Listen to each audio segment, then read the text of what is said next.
Magandang hapon mga ka-happy hour. Narito ang mga balita para sa MBC TV Network News Update, 4 PM edition. Presensya ng pinakamalaking barko ng Chinese Coast Guard sa Baho de Masinloc, nothing unusual, ayon sa Philippine Navy. Walang nakikitang kakaiba ang Philippine Navy sa napaulat na presensya ng pinakamalaking barko ng Chinese Coast Guard sa Exclusive Economic Zone ng Pilipinas.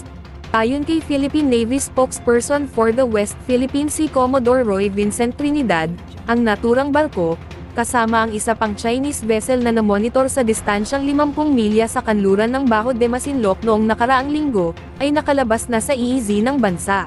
Sinabi ni Trinidad na nothing unusual ang ginawa ng mga CCG vessels, at hindi rin daw nagtagal ang mga barko sa EEZ ng bansa.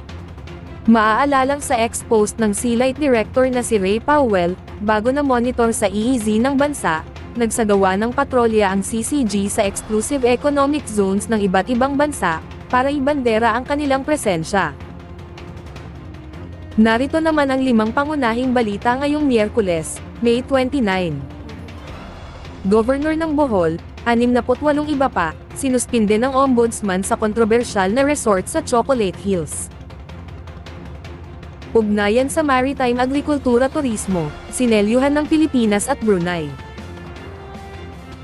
Fishing ban ng China, hindi kinikilala ng mga mangingisda sa Masinloc, pangingisda, tuloy. Driver ng SUV, patay sa road rage sa Makati City.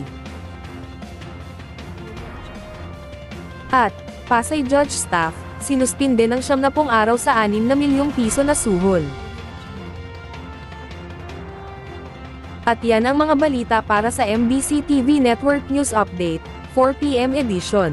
Abangan ang mga susunod na balitaan mamaya, para sa 5 PM edition.